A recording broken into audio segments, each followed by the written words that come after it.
This one school had a weird tradition. Kids would drop food off the top of the staircase and watch it explode on the ground. One kid, this kid named Jeff, brings a tomato. He walks all the way to the top of the staircase.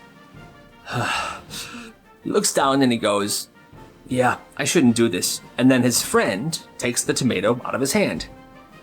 "Scaredy cat, I'll do it." His friend throws it, and splat, it explodes all over the floor. Well, the teacher saw this and looked up. Only thing the teacher saw was Jeff. "Jeff, office now." Jeff's like, "I didn't do it," but he was dragged to the office anyway. He gets in there, he's sitting down. "Just admit you threw it." "I didn't." They didn't believe him, they suspended him. Later that day, the kid who actually did it confessed. The school then suspends him, but they refuse to undo Jeff's suspension. They claim they have video proof of the two kids throwing the tomato together, but they keep saying, "We can't release the video for privacy reasons." They're both still suspended. Well, a few days passed, and Jeff's older brother shows up at the school, and he is serious. "Hey, you guys better show the video now." "I said we can't." "If you don't show the video, you're gonna regret it." I guess the brother was a bit more intense than that, but they finally show the video, and the video has nothing on it. It's just a blank wall. The school still keeps the two kids suspended.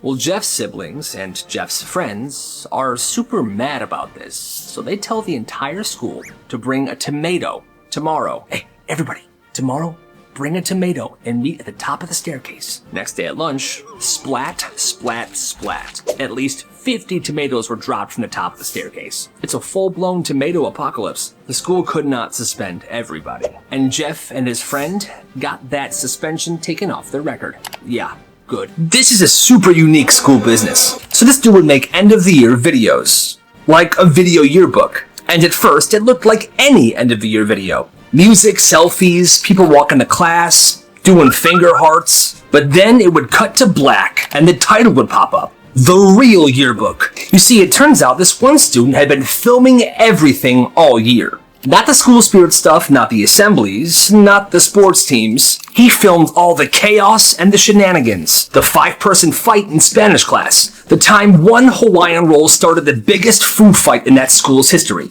Even the teacher's meltdown during second period. "You guys are the worst class I've ever had. Screw you."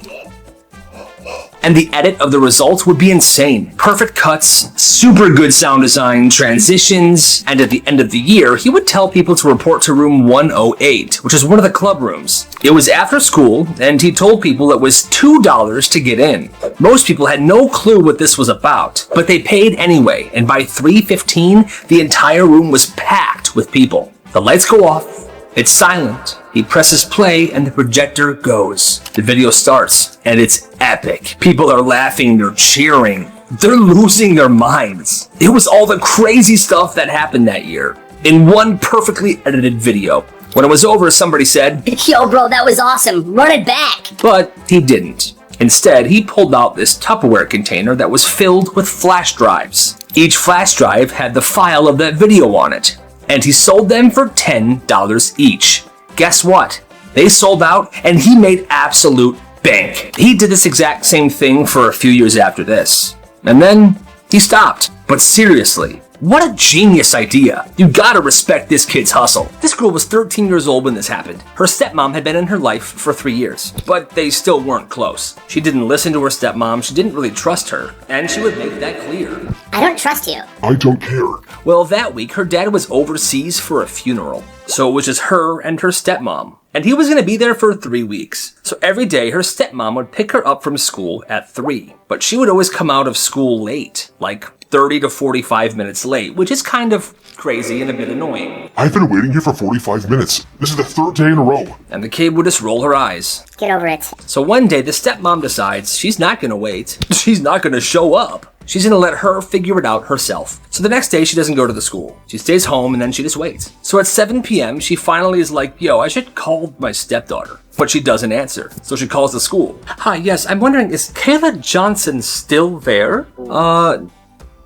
Kayla Johnson? No, she walked home at around 3:30. Oh no. Yeah, she messed up. She panics, she calls the neighbors, she calls the police. Eventually, they find her in somebody's backyard a few blocks away. What happened was she tried cutting through yards to get home. Well, one yard had a dog, and it bit her in the leg. Badly. She limped away, realized her phone was dead, so she sat down and just cried. I mean, yeah, she shouldn't have went through someone's backyard, but still, this girl's 13. Her stepmom is responsible for her. The dad caught a flight that night. Are you kidding me? You let this happen. I'm at the airport right now. I am So done. The daughter now has a permanent scar, and the dad left the stepmom. And like I said, the girl was 13 years old. You can't just do that. Messed up. All right, students, dodgeball. 3, 2, 1, go.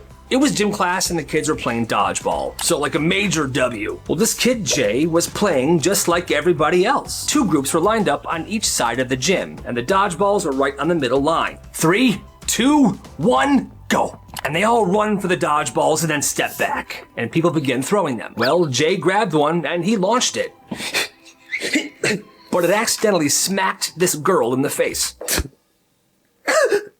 I mean, that's the game, right? Dodgeball. You try to hit people, then they're out. Well, this girl was kind of one of the popular girls. She was also super dramatic. Well, she starts crying.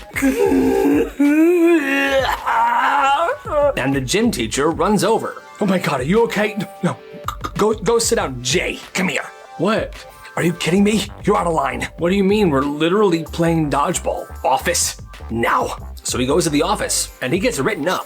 People started whispering that Jay hit a girl. He tried to explain, but nobody cared. No, guys, we were playing dodgeball. That's what we're supposed to do. And he became that kid, and he never played dodgeball again. But guys, that makes no frickin' sense. That's what you do, right? That's dodgeball. I don't know. That's nuts. This kid considered himself a genius. I'm a genius. He knew everything about smartphones and how to fix them. So he decided he was gonna start a business. He told people that he was running a phone repair service, and he got his first 2 customers. And done. Here's yours, and here's yours. It was easy money, and word spread really fast. Suddenly he had classmates, kids in other grades, and even people from outside of school hitting him up. Then teachers started asking him, "Hey, I heard you run a little service, so my screen's cracked. Can you fix it for me?" Absolutely. Now, prices vary depending on the severity of the damage, but he would charge $30 to fix an older phone. If it was a newer phone, it'd be around $80. And if he had to fix a camera lens or something like that, more serious, it could be up to $200. And he was smart. He didn't stop at just the repairs. He started supplying and selling phone cases as well. I got cheap cases for $10, I have wallet cases for $20, and I have designer cases for $50. Which one is it? And he would of course sell screen protectors. $5 flat, sometimes $12 if you wanted a really good one. He ran the service throughout high school, and over the years he serviced so many phones and he pocketed thousands of dollars. And honestly, that's genius. You gotta respect the hustle. It's 1 a.m. at Ryan's birthday sleepover. I'm Ryan. Pizza boxes everywhere, video games on the TV, and then Ryan falls asleep. Hey yo, birthday boy fell asleep first. Do we have to mess with him? And so they did. One kid grabs a permanent marker and begins drawing stuff on his face. No. Another kid takes the entire bag of Cheetos and begins dumping it on his chest and putting Cheetos in his pockets. Cheetos here, some Cheetos there, mountain of Cheetos right here, Cheetos in your pocket. Nice. Then one kid takes a raw hot dog out of the fridge and puts it in his ear. Yeah, hot dog. And that's what woke him up. What's going on? Why am I covered in Cheetos? Don't look in the mirror. What do you mean? But the thing is, Ryan didn't see this as some sort of lighthearted prank. He saw red and began freaking the absolute heck out. You guys are dead. He begins throwing stuff all around the basement. Plates are shattering, windows broken. He takes the tiniest kid there, named Jensen. I'm Jensen. Picks him up and throws him at the flat screen TV. Jensen's fine, he's got a couple bruises, but the TV is destroyed, and pretty much so is the entire basement. His parents then wake up, come downstairs to see what's going on, and they freak out as well. They send everybody home, and Ryan was grounded for a month. Hey look, we got a sub. It was supposed to be an easy day. The regular teacher was out and the sub came in. And sure, a couple kids whispered during the lesson. One kid even tossed a paper airplane. But for the most part, the class wasn't bad at all. Well, the next morning, the regular teacher storms in. So, This is the note the sub left me, and I cannot believe you. Wait, what? The worst class I've ever seen. Total chaos. Students disrespectful, talking over instructions, disobeying, and disrespecting me. What? And the class erupts. Yo, that is not true at all. Yeah, this sub is lying. But the teacher slams the paper on the desk.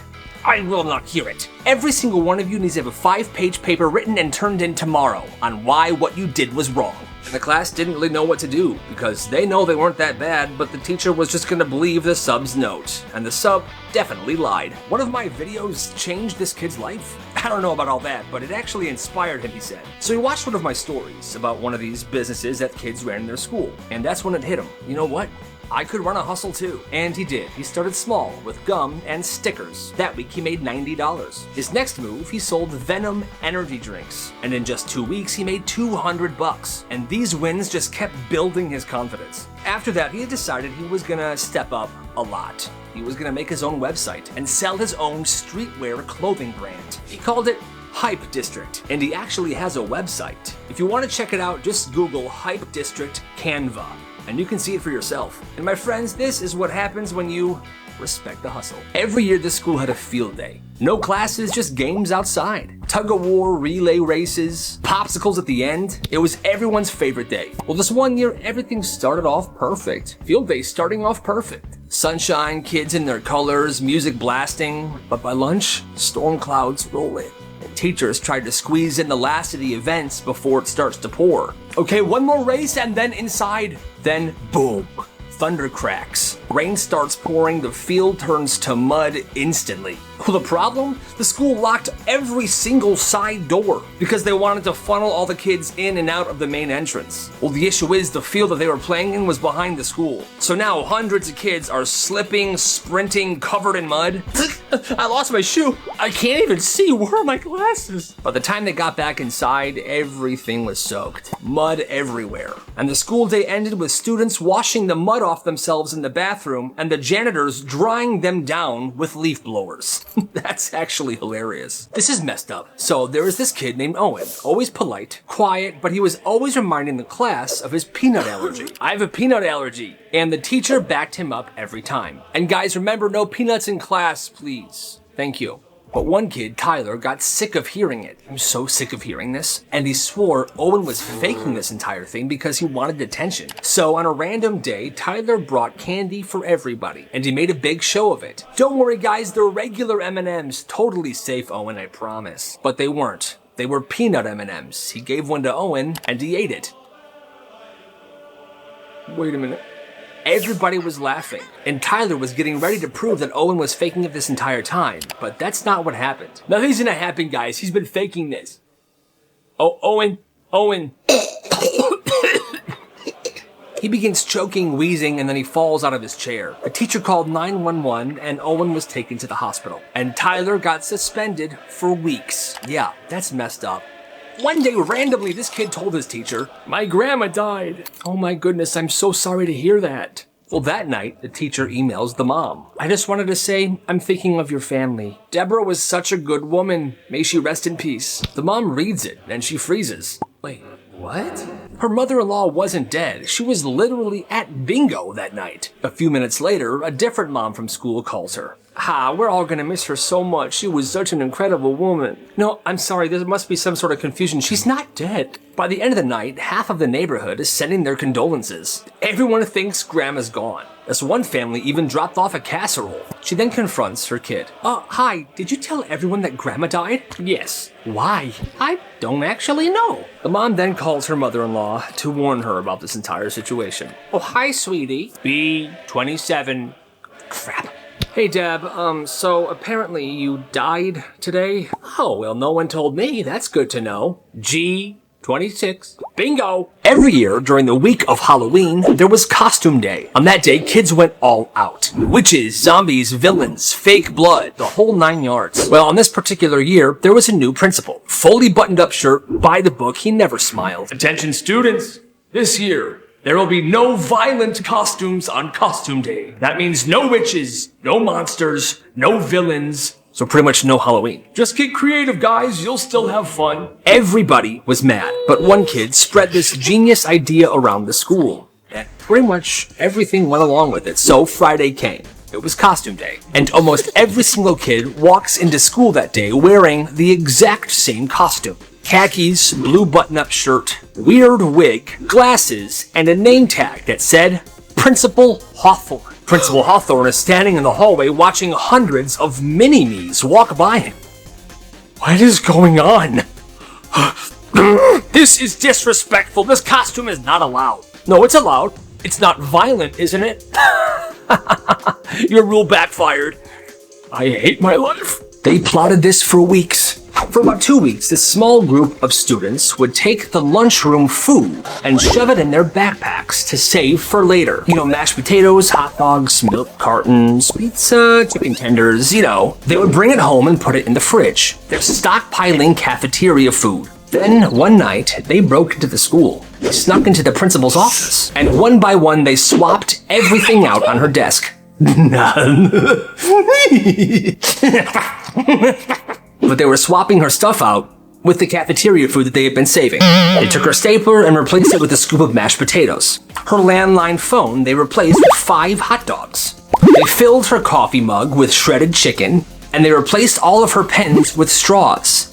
All the leftover food they put on her desk chair. The next morning, the principal stared at this all in disbelief. What in God's name happened in here?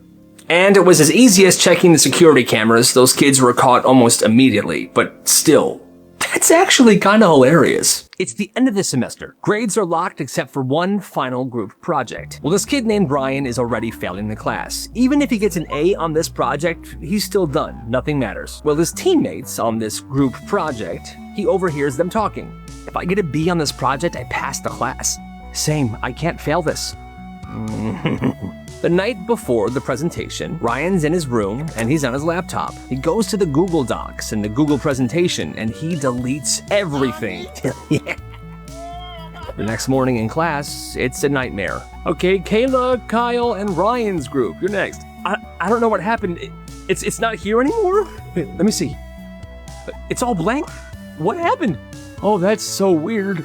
Well, did you have backups? No, you know how strict I was about this. You all get a 0. My mom's gonna kill me.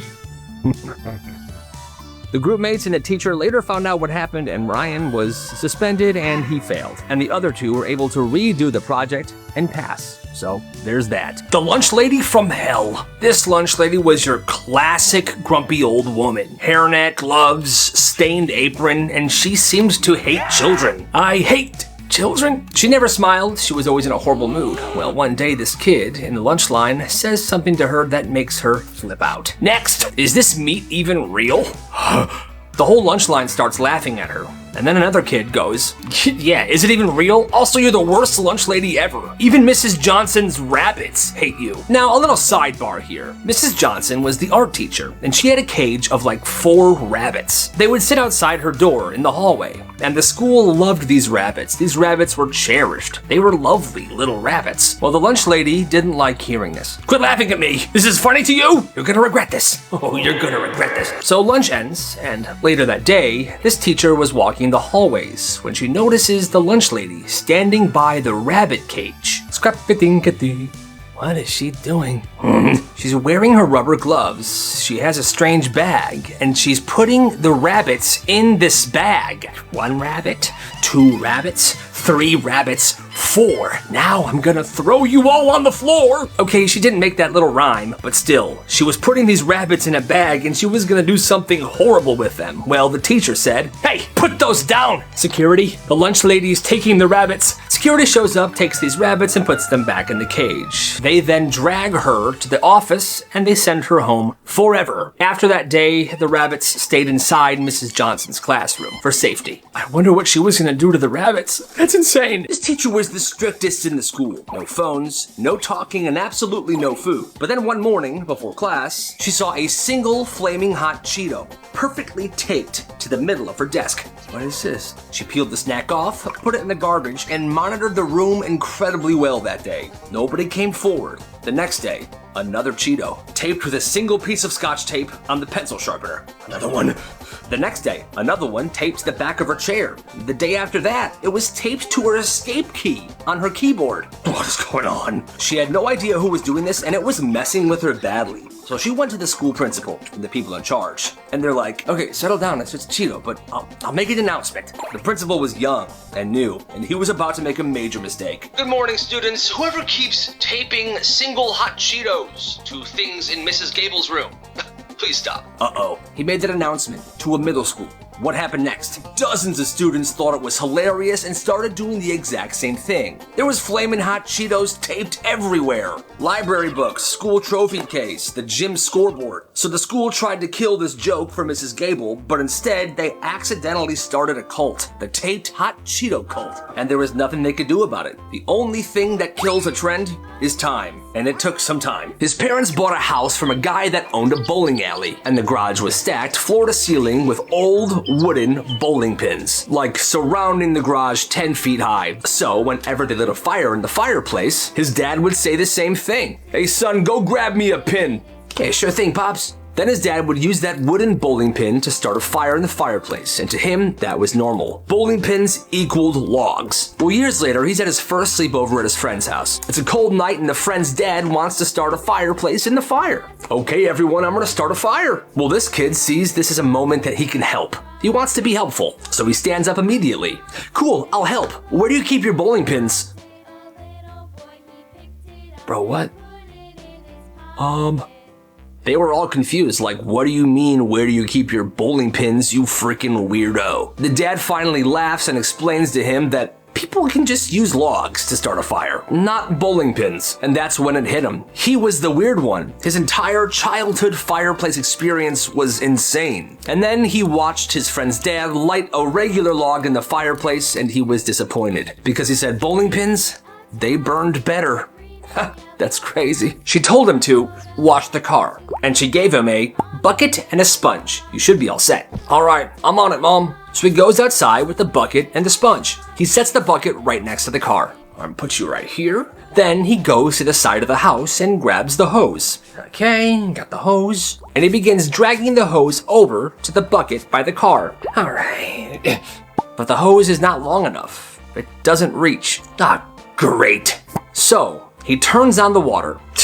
Fill this bucket up, but how am I gonna do it? Just gonna launch it from here. And he begins spraying the hose and trying to arch it into this water bucket. Come on. But the bucket keeps tipping over.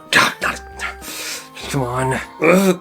Not again. He adjusts his stance. He changes the angle of the hose. He's trying to find the best way to fill this bucket. But this kid didn't realize that he could just take the bucket and bring it to the hose and then bring the bucket back to the car. Like, at no point does that enter his brain. His mom's watching him through the window. I raised an idiot. I mean, yeah, kinda.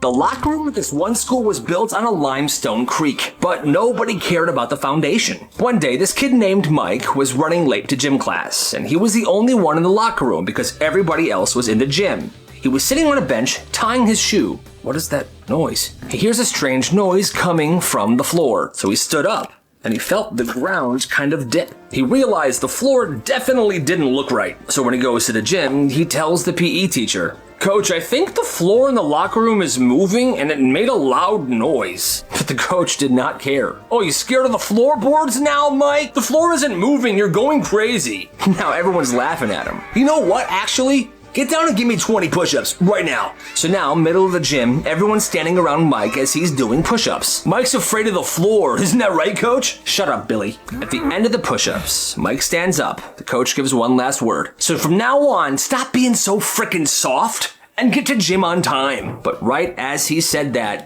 a loud crash was heard throughout the entire school. They go to the locker room. Oh, look, Coach. The floor had collapsed. There was a 5-foot wide hole, and the lockers had fallen in it. It was a frickin' sinkhole. Mike was right. I think Mike was right, Coach. You got something to say to me, Coach? Yeah. Everyone evacuate the locker room. and he never apologized to Mike. But it all started because this guy was standing in line at the grocery store. It's a normal day, and right next to him is the priority lane for elderly people and people with disabilities. So there's chairs there. This elderly couple is sitting down waiting to check out. This guy walks up, cuts right in front of him. Excuse me. Hey man, they're already in line. I don't see them standing in line. He's being real smug. And the two elderly people are just sitting there, very uncomfortable. Well, this guy shuts up, but he's fuming. So he looks in the guy's cart. It's a full camping setup. He must be going to camping like right now. Sleeping bag, marshmallows, instant noodles, portable stove, bacon, and one single can of butane gas. Well, the guy's on the phone. He's loud, completely distracted. So this guy reaches into his cart and takes the butane gas, puts it in his own cart. The dude pays for his groceries, leaves, the elderly couple finally checks out, and this guy goes home. But he's sitting there, laughing to himself, because somewhere out there a man pulled into a campsite, got unpacked, and was getting ready to make dinner, but couldn't find the gas anywhere, which would cause him to take a very lengthy drive back to the store. That is awesome. You didn't leave the table until you finished your plate. The kid usually just tries to power through it, but he's tired. He doesn't want to do this anymore, so instead he pretends to take bites and he puts the food into his pocket. Then after dinner, he sneaks upstairs, but he doesn't throw the food in the garbage because he's paranoid. He thinks his parents will find it and realize what he's doing. So instead, he hides it in the vents of the house. Didn't matter what food it was either. Mashed potatoes, chicken, vegetables, fish. Every night, a little bit more. Stuffy, the foodie. But his plate's always clean after dinner and his parents are happy. He's like, this is a solid deal, cowabunga baby. Well, a week and a half go by and the house begins to smell horrific. His parents think there's a dead animal in the attic. They hire someone to come look, but there's no dead animal. Then they have the carpets cleaned, then the walls cleaned. The last thing they got checked was the vents. The guy pulls it open, he's looking. Yeah, there's a bunch of old rotten food in the vents, and everything kind of comes to light. The parents find out what the kid's been doing, but they feel bad. They're like, oh my god, we were forcing you to eat. You weren't hungry, you shoved the food in the vents. We're horrible parents. Well, maybe, kinda. Why would you force your kid to eat? Regardless, that rule stopped, and the house still smells a little bit like fish. Every kid at this one school got a Chromebook. It was for homework, and they were allowed to take it home. Well, this one kid's mom wanted to punish her kids one day, so she took away the Chromebook so they wouldn't have access to the internet. Mom, I need the Chromebook.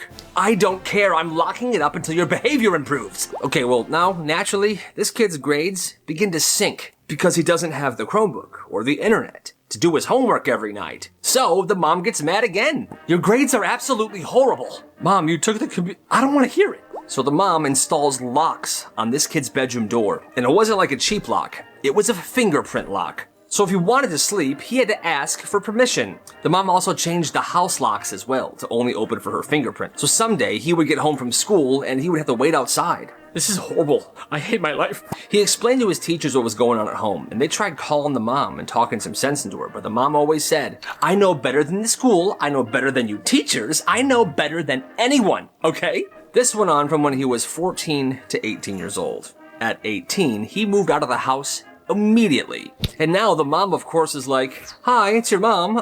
Why don't you come see me anymore? You never visit.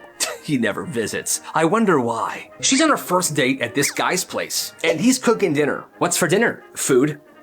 Now his place has this rustic cabin vibe. Wooden floors, dim lights. There's a weird smell that she noticed, but she thinks it's just an old house. I'm noticing a weird smell. It's probably because it's an old house. Well, at that moment, this guy's dog walks into the room and just unloads a 30-second pee right in the middle of the floor. She's trying to get his attention.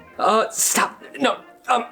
Your dog, he's peeing. He doesn't turn around, he just says, oh yeah, he does that sometimes. Well, then she asks if there's a towel she can help him clean up the pee. Since you're cooking, I can clean it up. But he says this, nah, you can just leave it. I'll spray some Febreze on it later, let it dry by itself. And that's when it hits her. The smell wasn't the cabin. That soft spot on the floor wasn't just old wood. It was the dog's bathroom. And dogs sometimes pee inside, but he never cleaned his dog's pee up. He just put Febreze on it. She politely sat there and ate dinner. Then she leaves and never texts him ever again. That's nasty. It started over a jelly donut. Oh, that's my donut. I bought it. It was the last one. Yeah, but I was technically in line before you. Yeah, but then you went to the bathroom because you had to take a dump. Steven, you told her? It's the truth. They argue and argue. They start shoving. Then the donut drops on the floor and somebody steps on it. It's no good. It turned into this big thing. Apparently, the school had began picking sides. Nobody even knows what it's about. So now it's two large groups of people. At the front are the two girls, and they just start brawling. And the kids who aren't involved are just watching, like, dude, this is messed up, we gotta leave. Okay, let's go. Well, as those two try to leave the cafeteria, two plainclothes cops come in. You're not going anywhere. Nobody's going anywhere. But by this point, it was out of control. The large fighting crowd makes its way outside, and now they're fighting in front of the school. Hundreds of kids shouting, fighting, people recording it. The security guard gets knocked over. Ouch! Ouch! Somebody pulls the frickin' fire alarm, and that's when it happens. Like 10 cop cars just storm in. They get out of their car. They're wearing helmets and shields, and that's when all the students realized, oh, we should probably stop. But everyone that was involved in the fighting got into huge trouble. Let's just say for the next week, attendance was very low. This is my house and my rules. This one dad ran his house like a frickin' business. Instead of allowance, there was a chore system. Every Sunday night, he'd post a list on the fridge. Vacuuming, dishes, mowing, even stuff like wiping down the baseboards. All right, kids, this is your work week. Everything must be done by Friday.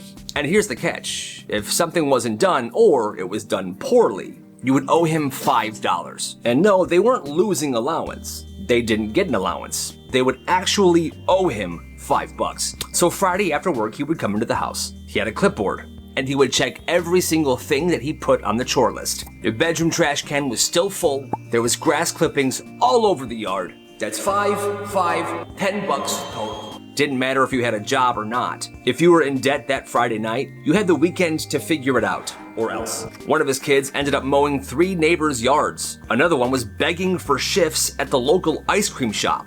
Hey, can I please work a few hours today? Who are you? And if you didn't pay him by Sunday night, he would start taking stuff. Game controllers, headphones, even his kids' bikes. There was no limit. And that has to be the craziest thing I've heard in a long time.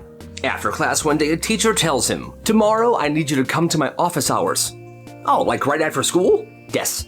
And he's actually excited. At home, he tells his mom, I got a thing for class tomorrow after school. He tells her it's office hours, and he thinks it's a party. Ooh, office hours, that sounds fun. Let's go to Costco, we'll have you get some cookies to bring. So they go to Costco, she buys some cookies, chips, some plates. Next day after school, he's walking down the hallway with a plastic bag full of these snacks, and he's excited. He knocks on the teacher's door, smiling, and he goes in.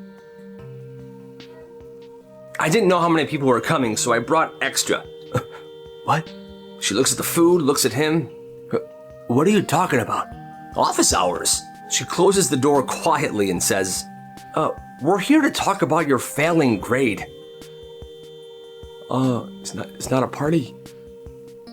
No. He sits down, defeated. He talks to the teacher, and they have a plan to fix his failing grade. And as he's about to leave, all right, well, thanks. I guess I should go do my homework. And wait, I can't let you waste all the food. Let's bring out the cookies and the chips. Let's have a little party, just us two. Okay. And for the next 15 minutes, they sat there and ate cookies and chips and just chatted like two human beings. And then he went on his way. Hey, actually, that's a good teacher. This game was banned from the school. It was a game called Get Down, Mr. President, and it worked like this. Anytime, anywhere, somebody could yell, Get down, Mr. President, and every kid in the area would have to put their finger to their ear, like this. Kind of like how Secret Service agents do. But here's the thing. The last person to put their finger to their ear would get tackled by everybody in the area. Gosh darn it! Get 'em! It would be a full-on dog pile. In the hallways, courtyards, band practice one time. It got so bad that one day a kid was tackled into the water fountain and the water fountain fell off the wall. Water was spraying everywhere. One teacher joined in one time and tackled the student. He was then fired, obviously.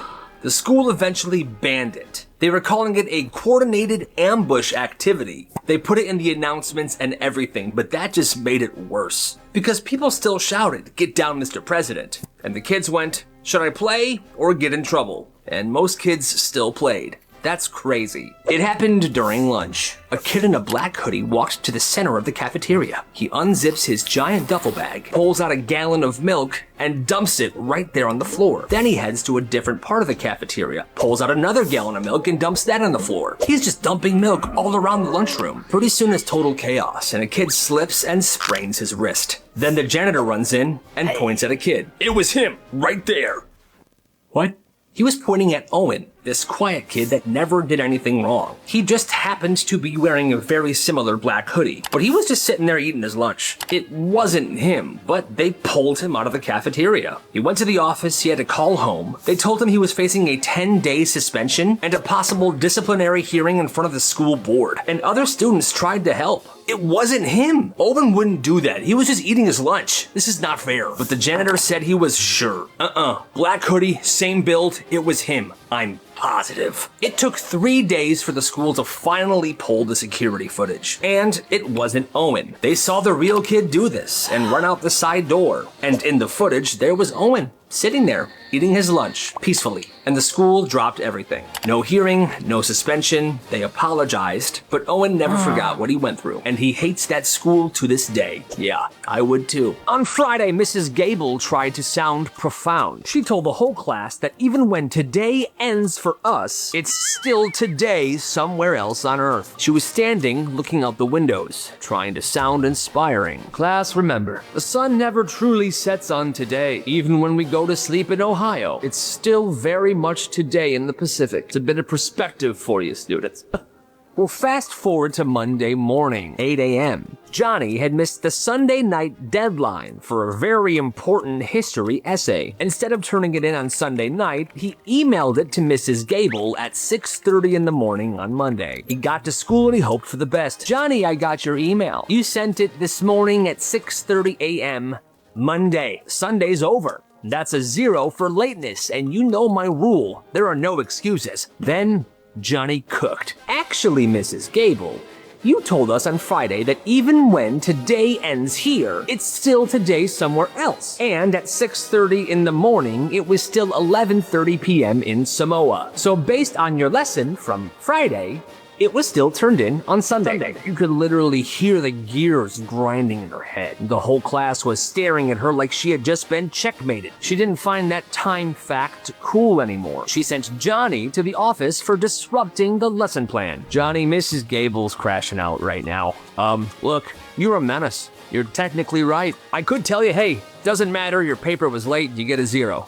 But I think you're smart. So, I'm gonna make her give you a B- if the essay's good, but you gotta promise to stop using the Pacific Islands time zone to bypass getting your homework done on time, okay? I promise, Principal Milkman, and you got a B-. Tell kid's a genius. She made her students come in on Saturdays. This 10th grade teacher, Mrs. Hayes, spent 6 months trying to make it mandatory for students to come in on Saturdays. But the principal, it's a weekend, Hayes, you can't force kids to come in. Mrs. Hayes didn't argue much. She just smiled and went on her way. But she spent the next 3 weeks building a secret final exam. Friday afternoon, 3 p.m., the entire class gets an email. Saturday session, not required, but encouraged. About a quarter of the students showed up. The rest of the class didn't, because, well, it was a Saturday. Good morning, scholars. I'm about to share with you something exclusive. She then taught what was going to be on next week's exam, but then she passed out a packet. A cipher code. A code that would directly relate to how the students filled out the test. And if you didn't have this code, you would fail the test. Well, Monday comes around, and she passes out this 50-page packet, and it looks like it was written in Egyptian.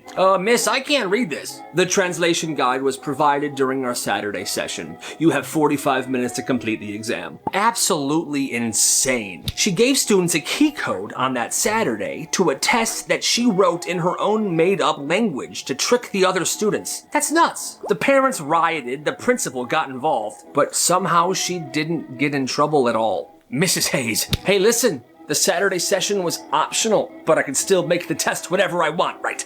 And I guess she was right. That's crazy. Every night at 8 p.m., this kid's parents would shut off the internet. Didn't matter what he was doing. And to turn it back on, you had to have the password. Homework, group projects, whatever, it didn't matter. At 8 p.m., the Wi-Fi was getting shut down. At first, he's mad, like this is not fair, but then he realizes the neighbor's Wi-Fi signal is very strong. and they're very old, so there wasn't a Wi-Fi password. He begins doing his homework on their Wi-Fi by his bedroom window. Okay, perfect. It works. But then like winter hits and the signal gets worse for some reason. Dang it, connect, send! Don't!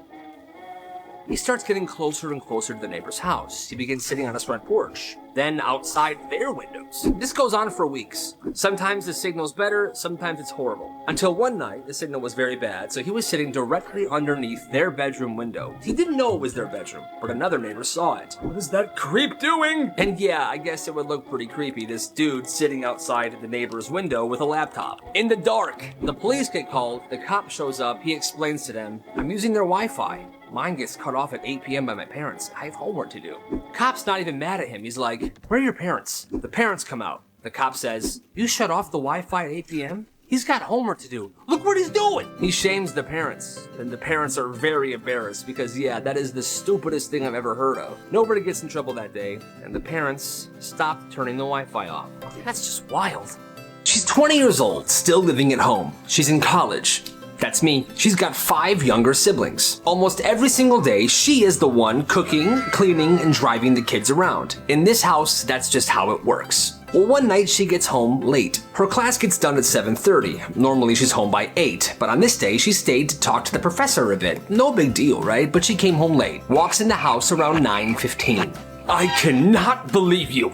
Her mom is super mad. The sink's full of dishes, there's no dinner. One of the kids had to be picked up from practice by somebody else. The mom says, you are absolutely useless. Excuse me? Her feelings were obviously hurt because she is definitely not useless. She does so much for her family every single day. Well, after her mom said that, she didn't fight, she just went right to bed.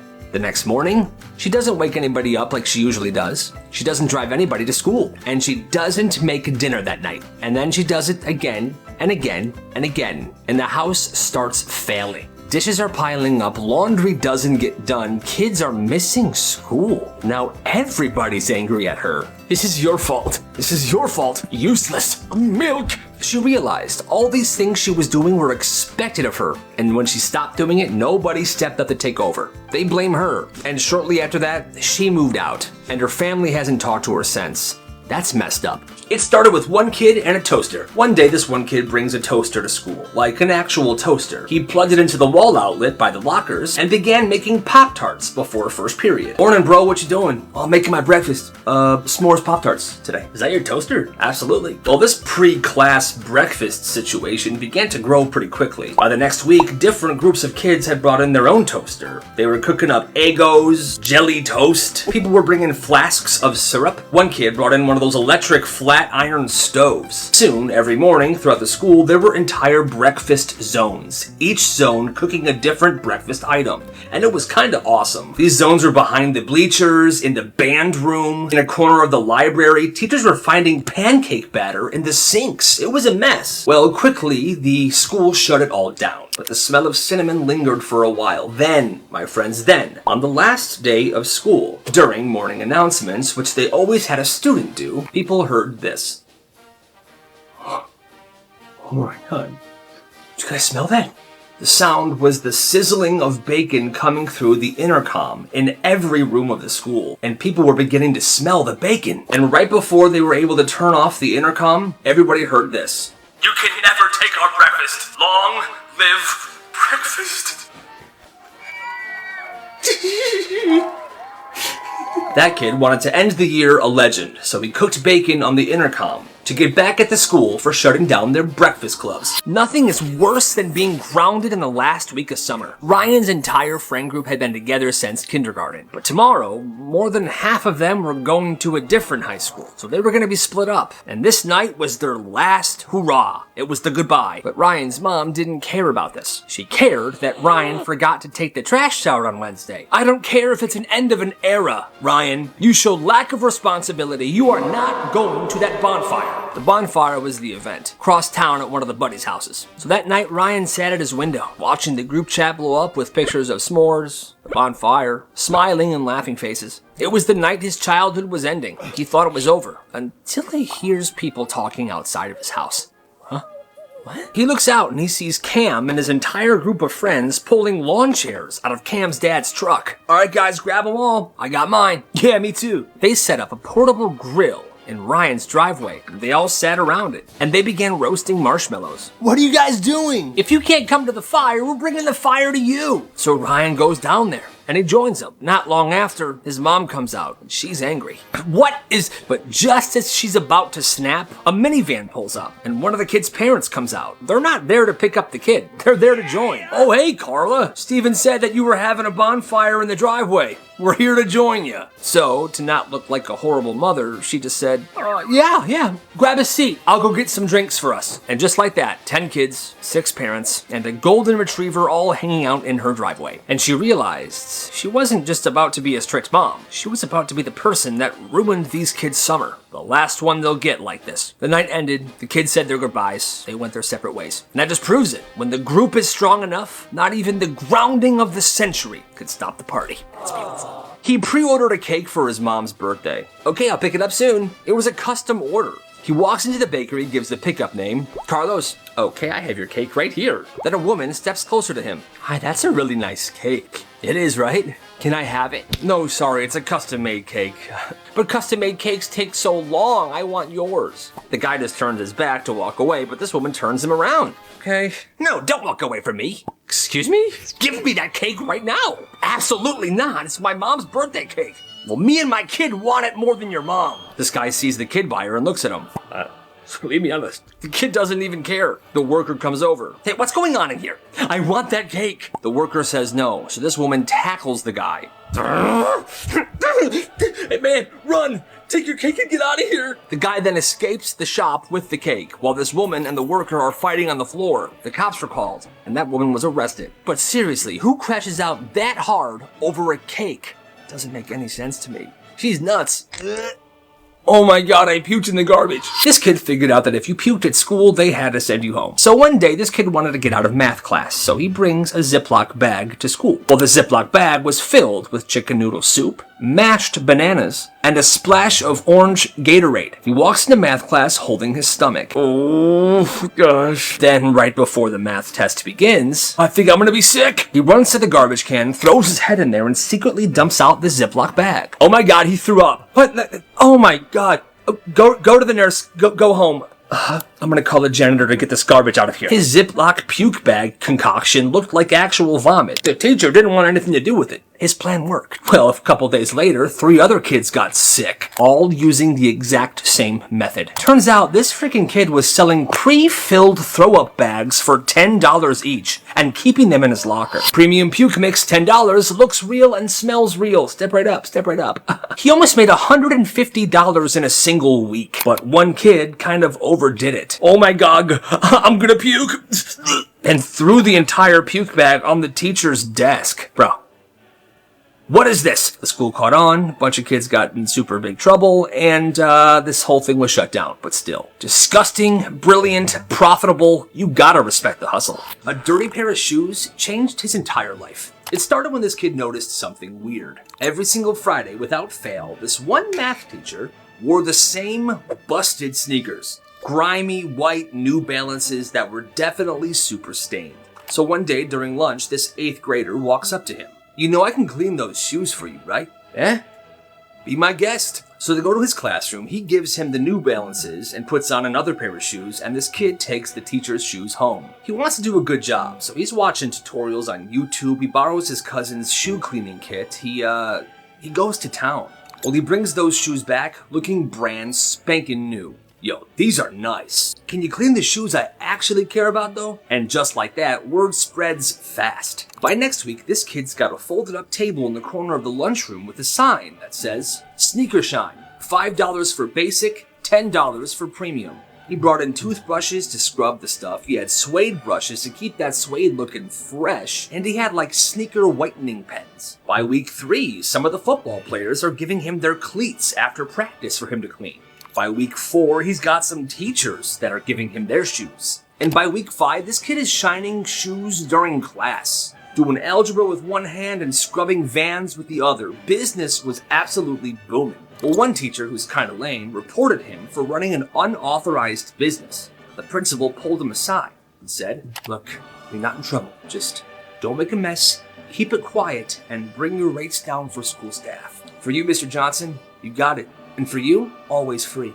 He made $800 in 2.5 months. Eventually, after a while, it did get out of hand and he had to stop. But by that point, he had a huge clientele, and he started his own website.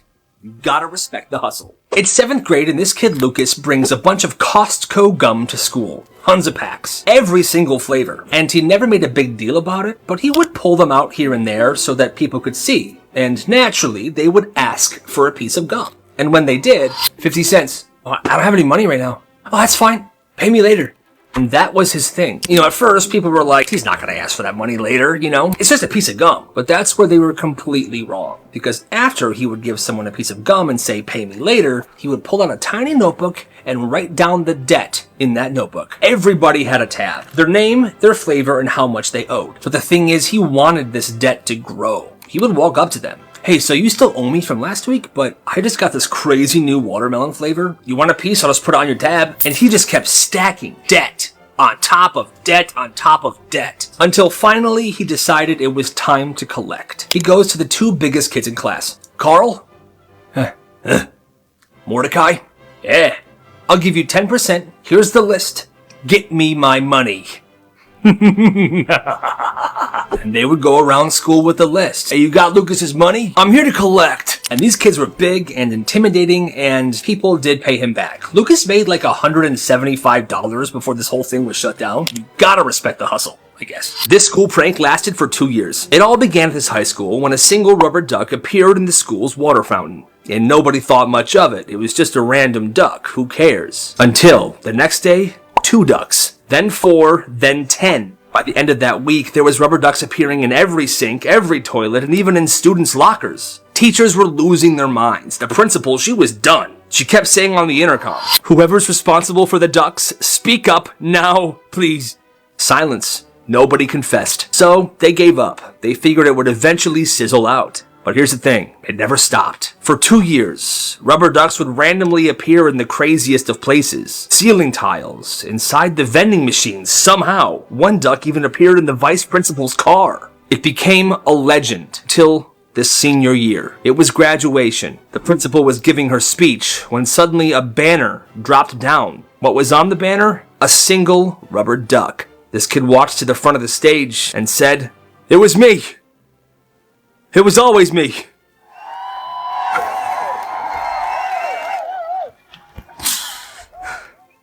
This school banned caffeine, but the no caffeine policy was failing. Every trash can was a graveyard for energy drink cans. But there were too many kids blatantly not following the no caffeine rule, so they couldn't punish everybody. So the next Monday morning, the dean announced that they have installed molecular sensors in the HVAC vents. And don't bother with Gatorade cans or cups. These sensors pick up the scents of taurine, caffeine, so if you crack a can, we will know. Now, obviously the dean was lying. That's not a thing. And a lot of kids knew that, but some kids were super gullible, so this worked for a few days. The hallways were silent and the bins were empty. No mountain of cans. But the students, they figured out how to blind the sensors. Now, this big group of students weren't the smartest, but here's what they came up with. Every time a student opened an energy drink or was sipping caffeine, 4 others would blast the nearest vent with Axe body spray. Cracking now? Spray, boys, spray! They figured if you overloaded the sensors with fragrance, they wouldn't catch the scent of caffeine. Now, like I said, the sensors were a lie, but now there was a real issue with school air quality. Halfway through the day, there was so much Axe body spray filtering through all the vents that it was unbreathable. They had to evacuate the school. Students, everybody, please evacuate the building. We have a major air quality issue. God, this is ridiculous. The school was shut down for 48 hours. Now, this was at some school in a small town, so I guess that makes a bit more sense. But still, that's nuts. The principal's toupee gets stolen during school. And within minutes, everybody knows, and everybody's joking about it. Dude, Mr. Kilman looks so dumb. Kids were whispering in the hallways. Even teachers were trying not to laugh. And whenever he walks down the hallway, people pull their phones out to record him. He's humiliated. He's trying to act normal, but he's falling apart like a sad little puppy. And for a second, you almost feel bad for him. But then you remember, yesterday he called you into his office. He thought you were involved in a fight that you weren't involved in. So you're in there, and he's just going in. Now, don't you lie to me. I know you were involved in this. You're a horrible student. I knew the second that you got here, you were gonna cause trouble. And I bet your grades suck, don't they? Let's look them up. You know what? I'm not gonna look them up. I'm just gonna send you home to your horrible mom. You know, she was in my class when I taught here years ago, and she was horrible then too. Get out of here. Pretty brutal. And here's one more thing. You know exactly where the toupee is, because you saw the kid that stole it. He secretly hid it behind the trophy case. Nobody else knew. And that kid is definitely not coming forward, so now it's only you. You could grab it, hand it back to him, be the bigger man, and maybe the principal will treat you differently, or you could destroy the toupee and let him be humiliated for the rest of the day. What would you do? I was afraid to fall asleep in class, and this story is exactly why. This person starts by saying that Mr. Vance was a super chill teacher. What's up, class? Let's learn some history. He spent most of class leaning against the wall, talking about history like it was a bonfire story. Kids loved him, but he also kept a wooden paddle hanging on the wall right next to the whiteboard. No, it wasn't for hitting students. Why'd he have the paddle, you ask? Well, it was for situations like this. One day, this kid named Tyler, he had pulled an all-nighter. He had tons of homework to finish, and no matter how hard he tried to stay awake, he couldn't. The teacher clocked it. He then stopped teaching, went to the paddle, and walked by this kid's desk. And the kids in Tyler's row knew the drill. They all got everything off their desks, and they kind of scooted back. The teacher then took that paddle, and as hard as he possibly could, he smacked it on the desk right next to Tyler. And it was so loud. And Tyler didn't just startle awake. He hopped about 5 feet in the air. The teacher then went right back to teaching. Hey, stay awake. All right, class. And boy, is that the worst. Now, my teachers didn't have a paddle, but they would just take their hand and I would never sleep. This kid, let's call him Steven. He spent an entire year saving up. We're talking birthday money, pulling weeds, every $5 bill he could find. He didn't use that money to buy games or food or candy or nothing. He bought a gallon of slate gray paint, some shelves, a desk, and some other things. He spent his entire spring break sanding the floors of his room, painting the walls, setting up his desk and his computer, all by himself. And by the time he was done, he had the best room in the entire house. I did it. Steven then went to a 3-day science camp. Well, on Sunday, when it was over, he gets dropped off back at his house, and he enters through the garage. And in the garage, he sees it. His desk, his bed, his shelves, just sitting there in the middle of the garage.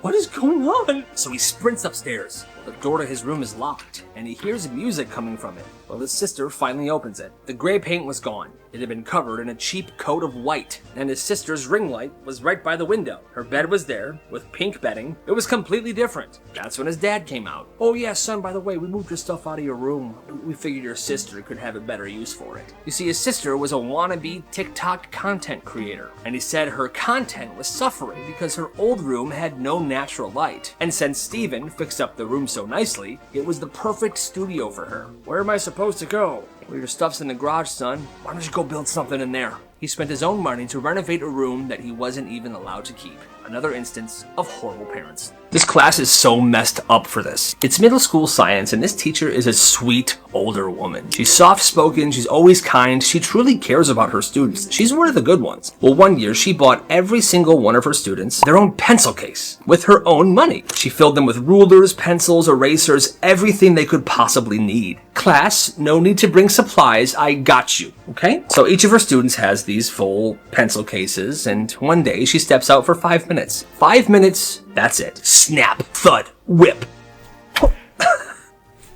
The students start chucking these pencil cases across the room, snapping rulers, breaking pencils, breaking the zippers, and they're all laughing like maniacs. She just walks back in, and she freezes. Wait, what happened? No one answers. She picks up a broken pencil case and holds it in her hands, and she just starts crying in front of everybody. Why would you guys do this? Why would you guys do this?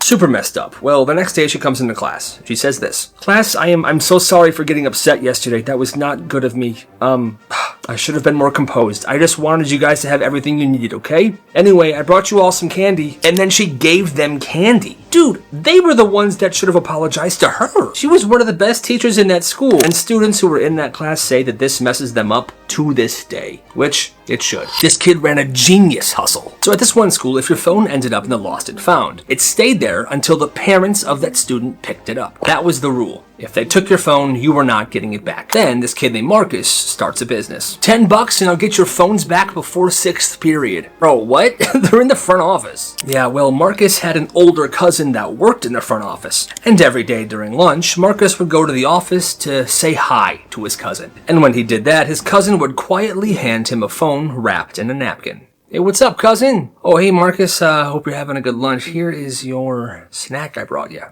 Good man. And nobody noticed. He had a group chat. Phone retrieval services. You would DM him what class you lost your phone in and what your phone case looked like. He even had tiers. $10 for standard pickups during lunch, $15 if you had to go to the office during class, it's a bit more risky, and $20 if you get caught again the next day. It became this underground thing. But here's the twist. Eventually the principal finds out about this. He made a deal. I won't punish you, but for this next week, every single time someone messages you to do this, give me their name.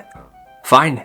He became a frickin' informant, and for that next week, he busted a lot of kids. Eventually, they found out that he had flipped and his business was completely washed. But still, I guess you gotta respect the hustle. It's the middle of summer. No breeze, just that sticky sidewalk melting heat. And then, the ice cream truck song. Every kid in the neighborhood stops when they hear it. Oh my god, it's here, guys, it's here! Yes! But it wasn't the ice cream truck. It was just Tyler, 11 years old, Bluetooth speaker in one hand and a cooler on wheels in the other. He's playing the ice cream jingle off a YouTube video. It just started walking the block. Well, kids come running out with cash. Wait, are you selling? Yep, got the stuff in my cooler. The prices are on the lid. He flips open the cooler. He's got everything. The SpongeBob pops, those like bomb pops, the strawberry shortcake ones, all perfectly frozen, bought in bulk from Costco. This kid is killing it. And the thing is, he would undercut the prices of the actual ice cream truck by $1, so his stuff was cheaper. By week 2, people were texting him to have them come by their house or their birthday party. It was a full-blown business. The real ice cream truck, out of respect, stopped showing up to this neighborhood altogether. This kid turned a Bluetooth speaker and a cooler full of ice cream into a full-blown empire, and that summer he made over $500. You gotta respect the hustle. His parents were at the sleepover. It's Friday night, sleepover at his buddy Jonah's house. First hour solid. Pizza, soda, Mario Kart, chillin'. But then, hey boys, we have next round, okay? This is gonna be great. It's Jonah's mom and dad. They join him and they play 4 rounds. Yo, this is kinda weird, man.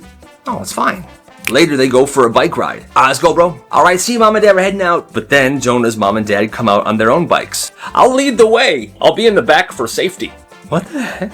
Biking in formation. Back inside, it's movie time. They're watching The Sandlot. Jonah's mom walks in with a pillow. Oh, I love this one. Scoot over. The dad's laying on the floor. They stay for the entire movie, and the dad's crying at the end.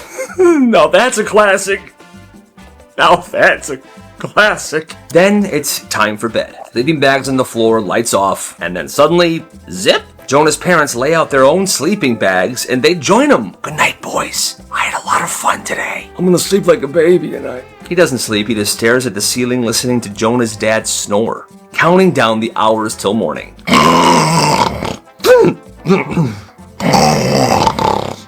Worst sleepover ever, and he never went back. This kid rode his bike to a grocery store. Yeah. He's using some of his summer job paycheck money to buy some snacks, chips, and sweets. He buys them, goes outside, and sets down the bag while he's unlocking his bike. Yeah, sets you right here, unlock the bike. When he unlocks his bike and looks around, the bag is missing. What is it? That's when he sees this kid, younger than him, stuffing this stuff in his backpack. And the kid runs home. Yo, what the heck? That's it, I'm gonna follow him. He takes his bike and follows this kid to his house. Knocks on the door. The mom answers. Yes? He stays calm. Yeah, your son took my stuff. I got some groceries and some snacks. I saw him put it in his backpack and run away. I just want it back. My kid would never steal. I saw him do it. If you don't leave my house right now, I'm calling the police because of harassment. Well, he doesn't leave. They call the police, and 5 minutes later, the cops show up. They hear both sides. They then say, "Kid, open your backpack, please."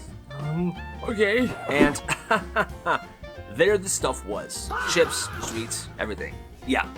Give it back, please. Give him the stuff bag. Cops leave, the mom shuts the door in this kid's face, and they go their separate ways. But that's so embarrassing for that mom. That kid didn't learn anything, because a couple days later, he went to the guy's house that he stole stuff from, and he threw eggs at it. What a little jerk. He ended the bully with one sentence. This happened in 10th grade, one of those chill Fridays. Our assembly ended early, everyone's hanging out in the cafeteria, then you hear it. Bro, what even is your outfit? It's Dylan, popular kid, big mouth, always has something to say. Well, he's talking to this kid named Micah. Micah's wearing a hoodie and brown corduroys. It's a chill outfit to me, you know? Where'd you get those pants? Grandma's closet? All of Dylan's cronies laugh. Micah looks up, doesn't flinch, doesn't smile. He just says this. How many days in a row are you gonna wear those sweatpants? Everything stops, even Dylan gets quiet. Like, legit question, 5, 6 days? Somebody behind Micah says, it's been at least a week. Dylan looks down, gray Nike sweatpants. It's true. They're just comfy, man. Oh, got it. Just checking. Dylan walks away and Micah goes back to eating his Cliff Bar. And don't get me wrong, sometimes you gotta wear sweatpants a couple days in a row, but if you're gonna throw shots at somebody else's outfit, you better expect them to throw some shots back. That Monday, Dylan shows up to school in jeans. And he doesn't say another word about anyone's outfit ever again. This kid's a diabolical genius. There was this kid at one school named Theo, and he had a connect at the front office. Bada bing, bada booty. What? Now his school's lost and found was always stacked. People lose stuff constantly. Phones, AirPods, expensive jackets, you name it. So, come here. Here's how it worked. His friend at the office would text him whenever something good came in. Theo would swing by, take whatever it was, and just walk out with it. Nobody questioned it because he was always hanging around the office anyway. But here's the genius part. His connect at the office, the person that let him know when stuff came in, would let him know when someone came in looking for their stuff. Oh, you lost some AirPods? Yeah, I can't find them anywhere. Okay, one sec. He would then text his friend. His connect would let him know the person's name. Theo would then find them in the hallway. Hey, I hear you're looking for your AirPods. Oh my god, yeah, thanks. I found them. Okay, what? Give me $40 if you want them back. And he would charge these people if they wanted their stuff back. Not the full price, obviously. Now, Theo was pretty savage. People didn't want to mess with him, and they were so desperate to get their stuff back that they paid. If you go to the principal, I'm gonna beat you up. They paid up every single time. He did that the entire school year. Made over $1,000. School eventually figured out what he did and this kid was expelled. But by then he had already made his money and he wasn't gonna give it back. Now I normally would say, hey, gotta respect the hustle. But this one's a little shady. What do you think? Oh, my AirPods are nasty. I can clean them for a price. This started in 7th grade. Everybody had AirPods, but nobody would clean them, except this one kid. This kid had a pencil bag full of Q-tips. I made fun of him until one day this girl's looking at her AirPods and she says, ugh, there's like gunk in here. It's disgusting. And he goes, I can clean that, $1. She laughs, but he's already pulling out his cleaning kit. Toothpick, soft cloth, Q-tip, disinfectant swab. He's wiping it down like a surgeon. There. Oh my god, they look brand new. I know. Next day during lunch, a line is forming. People are handing over cash. You do pros too? Absolutely. What about these? Bro, these are knockoffs. I'll do them for 50 cents for you. Like I said, he keeps the tools in a pencil case and he has his cleaning services during lunch. He even sprays them with a minty finish. Then the math teacher walks up. Hey boyo, I hear you're the kid that cleans the AirPods. You heard right? Can you do these? Yeah. And Mr. Johnson, for you, these are on the house. By the end of the semester, he had made $180 from this business, which is a little over 180 AirPods cleaned. And he made all this money from cotton swabbing earwax out of AirPods. You gotta respect the hustle. বন্ধু তুই যদি রক্ত দেস ভালো লাগে না রে দোস্ত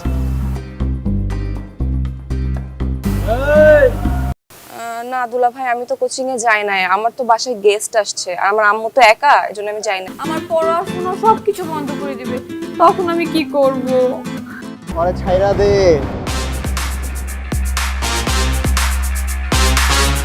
ভালোবাসা যে এত প্যারা এত কষ্ট এত জ্বালা যন্ত্রণা জানলে ভালোই বাসতাম জিসান আর তুলির ভালোবাসার ইতিহাস তাই রক্ত লাগবে দোস্ত আসসালামু আলাইকুম দুলা ভাই আরে শালা ওয়ালাইকুম আসসালাম কি খবর কেমন আছো বান্ধবীও তো যায় না এতবার ফোন দিলাম ফোনও ধরতেছে না তুমি একটা ফোন দাও তো ফোন বের করো কি বলেন দুলা ভাই ও যায় নাই কথা হইছে ভাইয়া বলছে যে ভাইয়া আমাদের কোচিং এর সামনে আর আসবে না আর তোকে ডিস্টার্বও করবে না জানো না কারণ না আমি একটা তিন গুনমু না বাবা প্রেম হইলেই হবে প্রেম হইলে এমনি ডিস্টেন্স হবে বাবা আমার খালি ওরে দরকার রক্ত কেন ইতিহাস লিখবো ভালোবাসার ইতিহাস ভালো আছি, আপনি ভালো আছেন?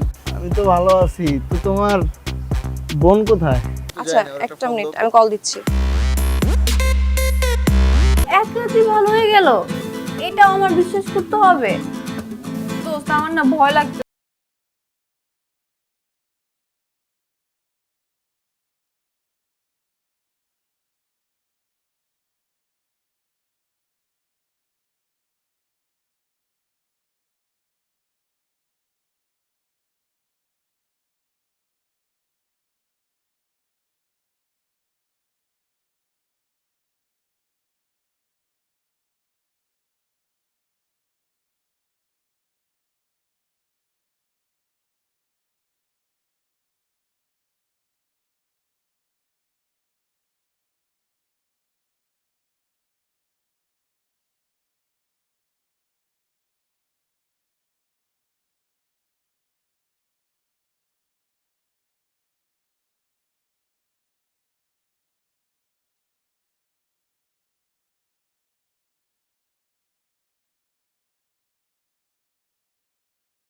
আসতে বলুন, ওনার সাথে আমার একটু জরুরি কথা আছে।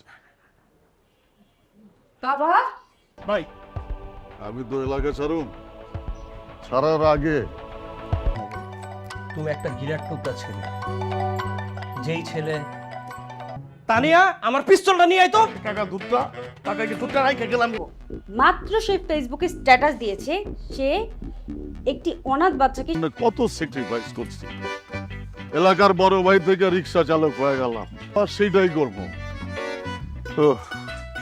যে গরম না, আর এই বড় ভাই তোর মায়ের চিকিৎসার দায়িত্ব নিছে। সেলিম ভাই ভালোবাসার লেগে জেল খাটছিল। ভাই আপনি যত কথাই, এই বাড়িতে ওই বদমাইশটার কথা একবারও ভুলে উচ্চারণ করবা না। ভাই মিনিমাম আপনি 17 লাইনের একটা কবিতা লেখেন, 17 লাইনের কবিতাটা কিন্তু ছাপাই না, সব মাথার ভিতরে থাকে। যখন পড়তে ইচ্ছা করে মাথা, আমি জানো ওরে বাপ করে দেব। আর আমি কি কমো জানো, কমু তানিয়া ভালো কেমনে বেটা, কস না কেন, ক বেটা। এটা পড়ে আপনার প্রেমে পুরো উত করে পড়ে যাবো। আর তো আপনি পারবেন ভাই, আপনি পারবেন। ও 700 লাইন লিখবো, আর বাদ বাকি 300 লাইন আমি লেখা বললাম। একটু নামিয়ে দাও, মানে ও ছাড়া পাক না পাক তাতে আমাদের কি?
ভিতরটা শিমুল তুলার মতো নরম হয়ে ছিল, যাওয়ার সাথে সাথে একটা তুমি এতদিন যা করেছো তাতে আমার একটুও মন গলেনি, আর তোমাকে ভালোবাসার কোনো কারণও।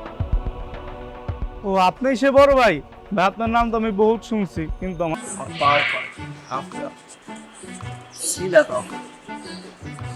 বুঝছস। ভাই আমি এটাই বুঝলাম না, আপনি এই মাইয়া তানিয়ার মধ্যে কি পাইছেন? এলাকার সব মাইয়া আপনি। মানুষ মাত্রই ভুল করে, তাতে কি? ভাই এমন যে করবো, দাঁড়া, মাথার ভিতরে অলরেডি একদম। তানিয়ার বাপরে আমি চ্যালেঞ্জ করছি, 7 দিনের মধ্যে তানিয়া আমারে, আমি প্রেমে ভালাবো কেমনে বেটা, কস না কেন, ক বেটা। ভাই কি কমু কোন, মানে হ্যাঁ বাড়িতে কেমনে বাইক করবে এটা তো জানি না, এর মধ্যে আপনি কবিতা দিয়ে দিচ্ছেন। আমি তো কোন হারামজাদা আমার মায়েরা ডিস্টার্ব করে? খালু আপনি শুধু শুধু রাগ করছেন। আমি হইতেছি রিক্সা, তুমি হইতেছে এসি বাস। মামা পাড়া দিত। আপনার ছেলের সাথে আমি আমার মেয়েকে বিয়ে দিব। ঠিক আছে ভাই স্যার। পটে যাব না, মানে এত হ্যান্ডসাম ফ্রেন্ডলি সুন্দর। আর জিত চিরদিন থাকবে, একটা এতিম ছেলের জন্য আজকে আমি আমার মতো একটা মানুষকে ভালোবাসা যায়। সত্যি বলতেছো তানিয়া? সেলিম, আবার আসবো স্যার। আগে আপনার বাসায় আসতে গেলে পা কাঁপতো, এখন আর পা কাঁপে না।